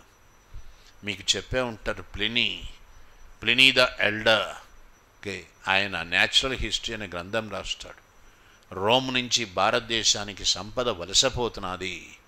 Drain of wealth is taking place between Rome to India. అని చాలా బాధపడతాడు. మనకు బయట నుంచి రావడమే కానీ మనది ఎప్పుడు బయటికి వెళ్ళదు. అట్లాంటిది బ్రిటిష్ వాళ్ళ హయాంలో మొదటిసారి అయిపోయింది. దారుణంగా దెబ్బతిన్నాము. ఇవన్నీ నెగటివ్ రిజల్ట్స్ మోడర్న్ ఇండియాలో. అందుకని ఇది మోడర్న్ ఇండియా, కొత్త భారతదేశం. అంటే మొత్తము కూడా నెగటివ్ ఎఫెక్ట్స్ అయినా సార్ అంటే కాదు, కొన్ని పాజిటివ్ డెవలప్మెంట్స్ కూడా ఉన్నాయి. బ్రిటిష్ వాళ్ళని మీరు ఎక్కడైతే వ్యతిరేకిస్తారో బ్రిటిష్ వాళ్ళ యొక్క మంచితనాన్ని కూడా మనం చూడాల్సి వస్తుంది. మంచితనం అంటే వాళ్ళకి మంచితనాన్ని కాదు, కొన్ని సంస్కరణలు పెట్టారు, దానివల్ల మంచి ఫలితాలు కూడా వచ్చాయి. వాటిని ఒప్పుకోవాలి. యూపీఎస్సీ గేవ్ ఏ క్వశ్చన్, ఇప్పుడు చెప్తున్నా నేను, క్వశ్చన్ చూడండి ఎట్టిచ్చాడు ఇచ్చాడు వాడు. యూపీఎస్సీ గేవ్ ఏ క్వశ్చన్, అర్థం చేసుకో ఈ క్వశ్చన్ని.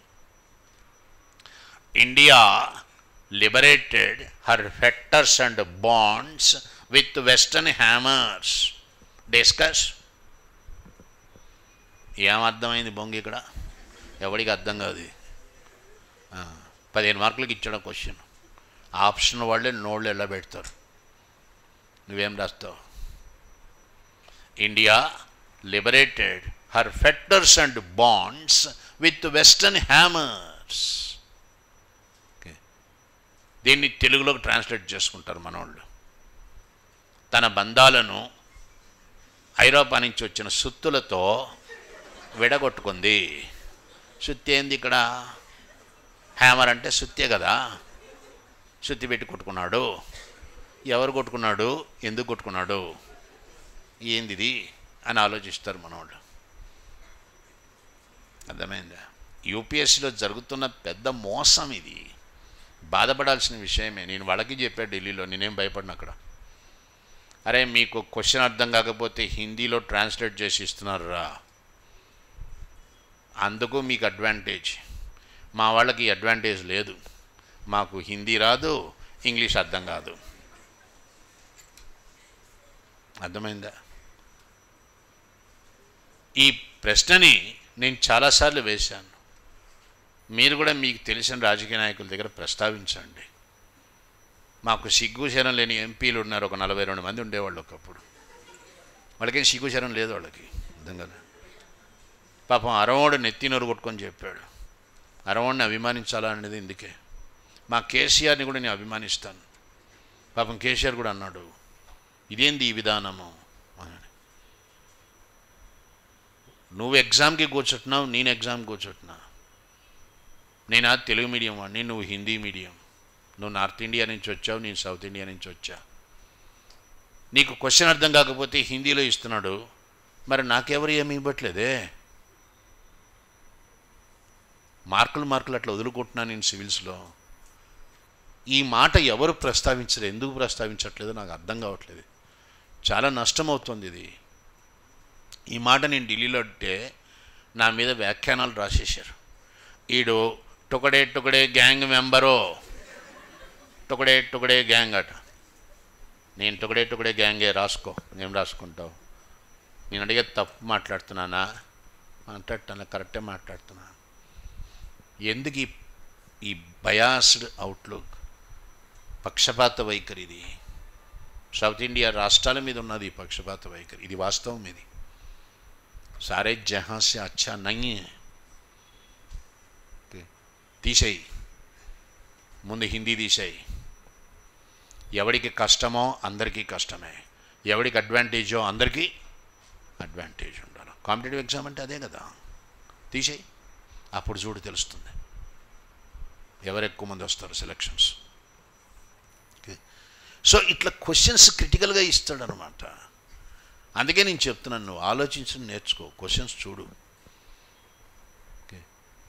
ఏ విదేశీ శక్తుల సహాయంతోనే భారతదేశం తన సంఖ్యలను తెంచుకుంది. What were the western hammers that helped India to liberate herself? Number 1, English introduced new education system. English education 1835 Macaulay minute అంటాం. మార్చి 7వ తేదీన మెకాలే తీర్మానం చేశాడు. ఇంగ్లీష్ ఎడ్యుకేషనే అన్నాడు, ఇంగ్లీష్లో ఉంటుంది అన్నాడు. అది అభ్యుదయ విద్యే. చాలా మంచి మార్పును తెచ్చింది సమాజంలో. మెకాలేకి తెలియదు దీనివల్ల భవిష్యత్తులో సమస్య రాబోతోంది అని ఊహించలే ఆయన. క్లర్కులు వస్తారులే, మాకు సరిపోతారులే అని అనుకున్నాడు. కానీ ఇంగ్లీష్ విద్యతో వచ్చింది, మేధావులు వచ్చారు. With English education you had intellectuals formed in modern India. These intellectuals were the ones who lead your freedom struggle, great reform movements. So English education, one positive development, definitely. The negative side also, I am not denying, negative side is also there. Okay. But positive side is important equally. Number 2, English developed communication systems. Roads, railways అన్నీ develop చేశాడు. దానివల్ల మనం అన్ని చోట్లకు పోగలిగాము, interact అవ్వగలిగాము, దూరం తగ్గిపోయింది. Next number 3, they introduced a wonderful system of civil service. అద్భుతమైన system. India's civil service is rated one of the best in the world. System ఇచ్చింది వాడు. నెక్స్ట్ నెంబర్ 4, అభ్యుదయ చట్టాలు తెచ్చాడు, ప్రోగ్రెసివ్ లెజిస్లేషన్. అంతా భారతదేశంలో గొప్పగా ఉంది అని అనబాక, ఇక్కడ స్త్రీ శిశు హత్యలు జరిగాయి. వితంతువుల్ని కాల్చిపారేశాడు, సతీ అనే పేరుతో నిలువున దహనం చేశాడు. వ్యభిచారము సమాజాన్ని కుళ్ళదీసింది. బాల్య వివాహాలు జరిగాయి. వీటి మీద చట్టాలు చేశాడు వాడు చేశాడు. Accept it. నేను ఈ మాట అంటుంటే కొంతమందికి నచ్చట్లేదు, సార్ బ్రిటిష్ వాళ్ళని పొగుడుతారే అని. అరే ఇంతకుముందు తిట్టాను కదా, తిట్టినప్పుడు ఏమో నువ్వు సంకలు గుర్తుకుంటావా? పొగిడితే వాడిని పొగుడతావు, ఎందుకు పొగుడతావు అని అంటావా? మంచి ఎక్కడున్నదో అక్కడ చెప్తాం, చెడు ఎక్కడున్నదో అది చెప్తాం. So there is something positive about British administration. Above all they made India democratic. ముమ్మాటికి తిరుగులేని వాస్తవం ఇది. వాళ్ళు చేశారు ఇండియాని డెమోక్రటిక్ కంట్రీగా. అదే మొఘల్స్ హయాంలో అట్లాగే కంటిన్యూ అయిపోయింటే India would have become another Afghanistan or Uzbekistan like that. ఎక్కడ అవకాశం ఉంది ఇండియాకి డెమోక్రటిక్ కంట్రీగా మారడానికి? చెప్పు, నువ్వు చెప్పు. 1857 సిపాయిల తిరుగుబాటు విఫలమైపోవడం మంచి జరిగింది. It's good that 1857 revolt failed. Had 1857 revolution been successful, India wouldn't have been an India as it is today. కనీసం ఇండియా ఈ మాత్రం కూడా ఉండేది కాదు. అర్థమైందా నేను చెప్తుంది ఏందో? అర్థం కావట్లే నీకు? 1857 సిపాయిల తిరుగుబాటులో లక్ష్మీబాయి వచ్చింది, తాంతియా తోపే వచ్చాడు, నానా సాహెబ్ వచ్చాడు, మొఘల్ ఎంపరర్ కూర్చొన్నాడు. మీరు ఊహించండి ఒక్కసారి, తిరుగుబాటు విజయవంతం అయి ఉంటే ఒక సమైక్య భారతదేశం వచ్చేదా, లేదా భారతదేశం విడిపోయి ఉండేదా? Straight question. డెఫినెట్గా లక్ష్మీబాయి, ఆమె ఝాన్సీ ఆమెదంటుంది, తాంతియా తోపే తను మరాఠాలకు నాయకుడు, నాది నా రాజ్యం వేరంటాడు, మొఘల్ చక్రవర్తి నా రాజ్యం వేరంటాడు. ఎక్కడ అవకాశం ఉంది ఇండియా యునైట్ అవ్వడానికి? పైగా వాళ్ళు మధ్యయుగాలకు చెందిన భూస్వాములు, వాళ్ళు రాచరికాలు, ప్రజాస్వామ్యం ఉండడానికి అవకాశం లేదు అక్కడ. British introduced democratic ideas and institutions in modern India. They made India democratic. రాజ్యాంగ సంస్కరణలు పెట్టాడు వాడు, ఒప్పుకో. ఇవన్నీ కూడా ప్రత్యక్ష ఎన్నికలు పెట్టాడు, క్రమంగా అధికారాలు ఇస్తూ వచ్చాడు నీకు, ఎట్లా పరిపాలించాలా అనే ట్రైనింగ్ ఇచ్చాడు నీకు. అర్థమైందా? ఇవన్నీ మంచి జరిగాయి. చివరకు ఇండియా అనే పదాన్ని వాడుకలకు తెచ్చింది కూడా వాడే తెచ్చాడు. వాడు 10 సార్లు తిట్టాడు నేను, Indians, you Indians, you Indians అని. 11వసారి మనం అనుకున్నాం, అవును మనం ఇండియన్సే కదా అని. ఇట్లా అనుకోవడానికి కారకుడు ఎవడు? వాడే కారకుడు. మనలో ఏనాడు కూడా దేశభక్తి, బొంగుభోషాలు ఇవన్నీ ఏమి లేవు. అర్థమైందా? పైకి మనం మాట్లాడతాం అంతే. మనల్ని తనడం వల్ల మనలో ఒక రకమైన ఐక్యత కావడానికి కారణం వాడే అయినాడు. ఇట్లా ఏ డిఫరెంట్ ఇండియా, కొత్త ఇండియా కనిపిస్తుంది నీకు. కాంట్రాస్టింగ్ ఫోర్సెస్ ఉన్నాయి. That is why it is modern India. Are you clear my dear? Take a note.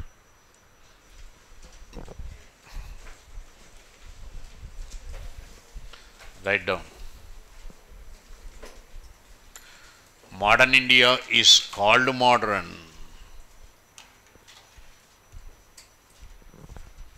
Modern India is called modern.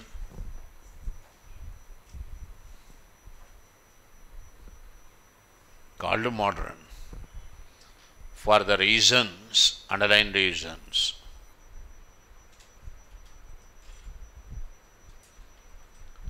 Semicolon number 1. Reasons number 1.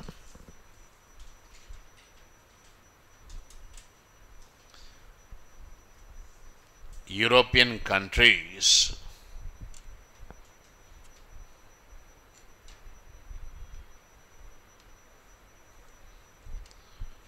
Portuguese, Portuguese, Portuguese, comma, Dutch, Dutch, comma, English, comma, Danes, Danes, Danes అంటే Denmark, Danes, Danes, and the French all came to India for the purpose of trade and commerce. Full stop. Finally, English became the rulers of India. Full stop. Next paragraph. Under English, for the first time, colonialism, colony, colonialism, colonialism, colonialism started. You want spelling? Under the English, for the first time, colonialism started. Valasavadamu.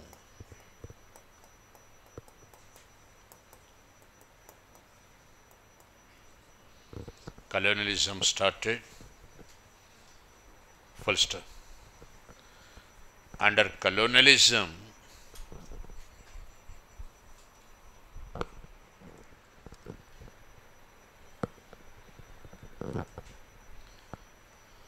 there were changes, C-H-A-N-G, there were changes in Indian society,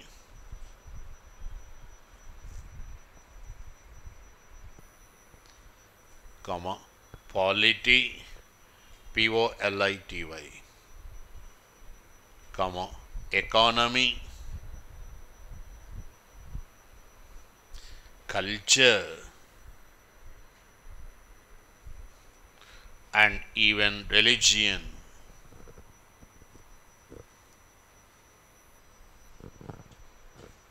Next paragraph, next point.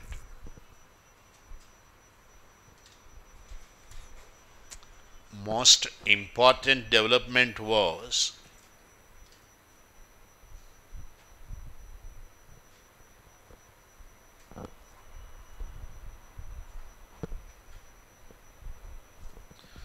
drain of wealth,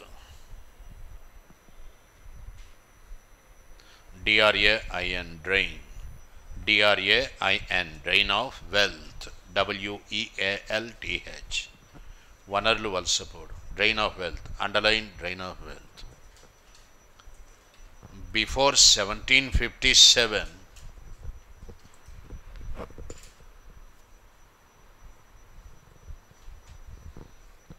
Battle of Plassey, P-L-A-S-S-Y, before 1757, Battle of Plassey, India was the world's richest, India was the world's richest country.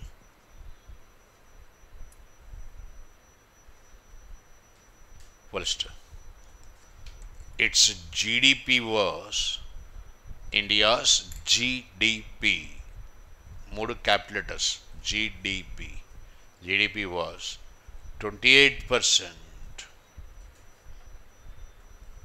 gross domestic production, was 28% of the world's GDP. ప్రపంచ స్థూల జాతీయోత్పత్తిలో of world WORLD, world's GDP, full stop. India's contribution, very important.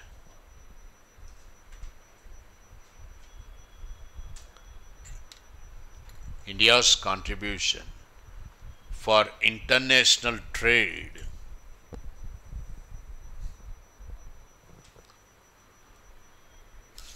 was 24%. 24.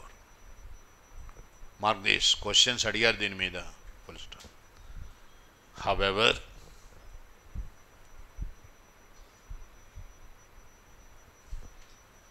under drain of wealth,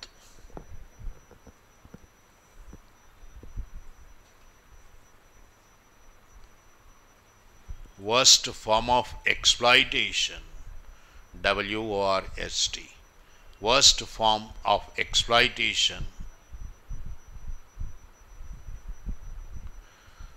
had taken place in India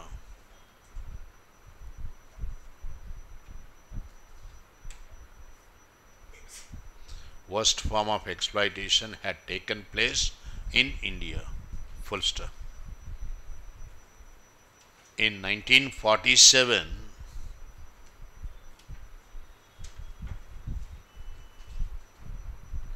when India got independence,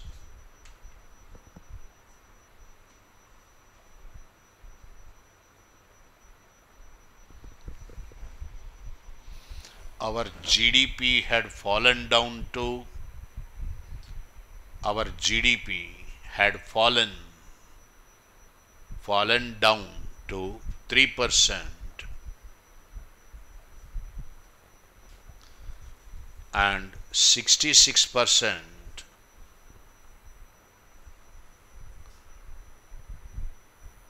of India's population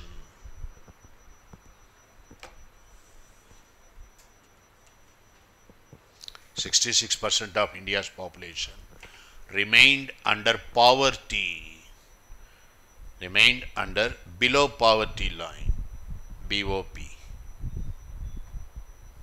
below poverty line, BPL, below poverty line, full stop.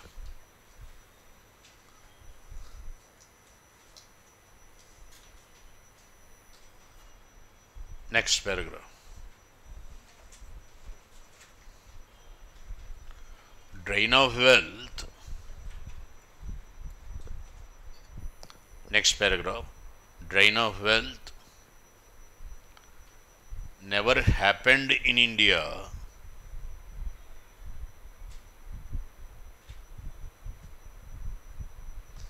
before 1757.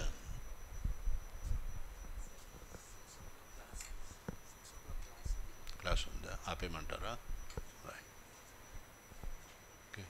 It seems you have class now. I have got to stop. Okay. I will continue the same tomorrow.